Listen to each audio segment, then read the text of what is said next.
Hello, gents, and welcome to Rizzology 101 by yours truly, Mr. Riz.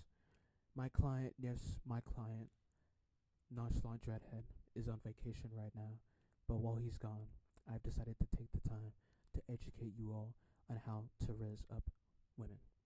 Yes, I am his manager, his coach, and do not ask about where my women at because coaches don't play, yet I still get play. So without further ado, I will start the class now. Number one, suits are mandatory. No longer do we walk up to women in balaclavas. It's saggy jeans where your underwear is hanging out, with Crocs, and with the t-shirt that says, "Don't interrupt me, mom. I'm too busy on the game." No, we're doing it classy style. Dress outfits, dress shirt, dress clothes, a tie, sunglasses if it's sunny out, a haircut, and a new hairline. Don't ask me where mine is. Watches, all the sorts, rings, dress shoes, a belt. If it makes you look like the classy man you were always born to be, then go for it, King. Number two, we all know that feminist literature is the cornerstone to the Nonchalant Dreadhead success. But it all depends on what feminist literature you pick out.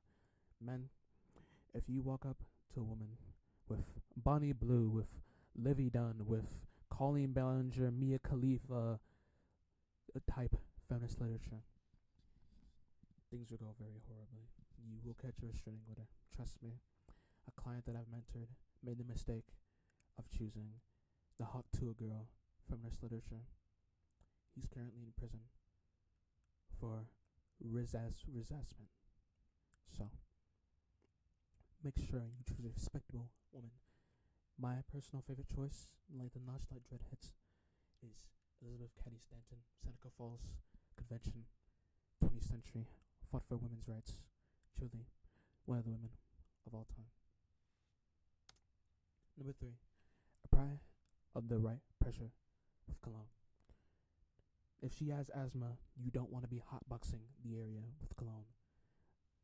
That's a one-way ticket to catching a manslaughter charge. You also don't want to apply too little. Girls like sweet men, not sweaty men.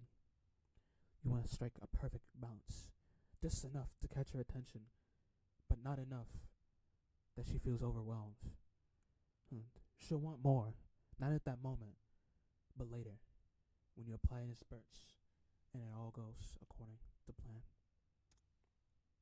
Now, for all you bigger boned people with your water weight, if you're a bigger person, a bigger man, I highly recommend this video. There's 5 sexy fragrances for fat boys. And yes, that says fat, not frat. Sorry. You can find this video on TikTok, and for all you fat people out there, it is a cheat code. Oh, sorry, not fat, big boned. I was just reading off the title. My mistake. Number 4, gotta check your language. Do not, I repeat, do not under any circumstances walk up to a woman and call her the huz, the huzler, the huzzet, the huzzah. No, no, no, no. You call her what she really is. A woman, strong, independent woman, a lady, madame, miss. Even if she's not older than you, you treat her with the utmost respect because that's what you, as a professional man, are born to do. Don't call her such derogatory terms. No. You treat her with respect, and you will get respect back. Finally, we have the approach. This gentleman right here was one of my clients, one of my more successful clients. Not successful as a Nonchalant Dreadhead, but this man right here, he was a killer. This is him after he got his woman. That's why he doesn't have the suit on. But trust me when I say, this man could have gave Jeffrey Dahmer, Ted Bundy, run for their money, and how he was a killer through looks and aura alone. Also, if you're wondering why that man on slide 2 wasn't holding the book because his aura was levitating it above his hands, that you didn't need to hold it. And that will be a part of the approach on the next slide. So, this man doesn't have enough aura to levitate the book above his hands. If you have the aura, levitate the book. Especially if you have a coffee in your hands. If you levitate the book with coffee in your hands, you'll make a real spectacle. Not too much of a spectacle, though. You can't make it too obvious, just enough to grab her attention. But let's say you don't have the aura. Not enough aura, at least. You'll be holding your book, reading it intently, walking down the street with your coffee in hand. You'll come up to a girl, or she'll come up to you. If you're the one coming up to her, you'll walk in her direction, and you'll glance up from your book, nonchalantly, of course. Don't make it too obvious. You just wanted to check your surroundings, and you just so happen to lay your eyes on the finest piece of artwork you've ever seen. If she comes up to you, don't panic. Don't be chalant. Just glance up like you normally do. That's when you start applying the techniques. You apply the Riz, the light skin stare, if you're not light skinned, just think of what a light skin would do in this situation. Hit her with the Riz line, If it's bright outside, say, I'm so glad that it's bright outside, so the sun can shine on how beautiful you are. It illuminates your features. And you describe the book you're reading to her. Say, oh, this book about Elizabeth Cady Stanton, one of the women of all time, Seneca Falls. As a true feminist at heart, she really moved me with her speech and her efforts for women's rights.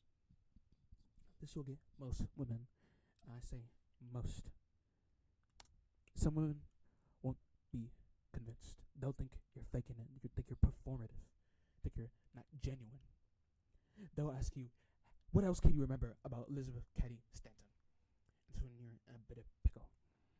Now, if you're anything like me, you'll perfectly recite everything there is to know about Elizabeth Cady Stanton. But in the moment that you do not remember what it is, a second fact about Elizabeth Cady Stanton, that's when you carry 2 feminist literature books on you, and you pull out the second one, and you say, oh, did I mention I have feminist literature of Michelle Obama? Again, one of the women of all time, strong black woman, one of my favorite women, truly a real feminist. And that'll get them. That's the knockout punch. That's the sleeper hit. They all fall for it. Finally, at the very end, when you got her, she wants to make plans afterwards. You ask for her LinkedIn. Not her Instagram, not her Snapchat, not her Facebook, no, her LinkedIn. You're a professional man with a professional job, a high-paying job at that, with several cars and a mansion. You need to show her that this is a professional relationship first, before you move on to the personal. By asking for her LinkedIn, not only do you show initiative through your work and the idea that you have a high-paying job, although we all know you do, but show her just how professional you are by not asking for something personal. Don't ever ask her for a phone number first. That'll come off as desperate. It's too eager. No. The LinkedIn. If she doesn't have LinkedIn, that's when you go for social media. Preferably Instagram or Snapchat.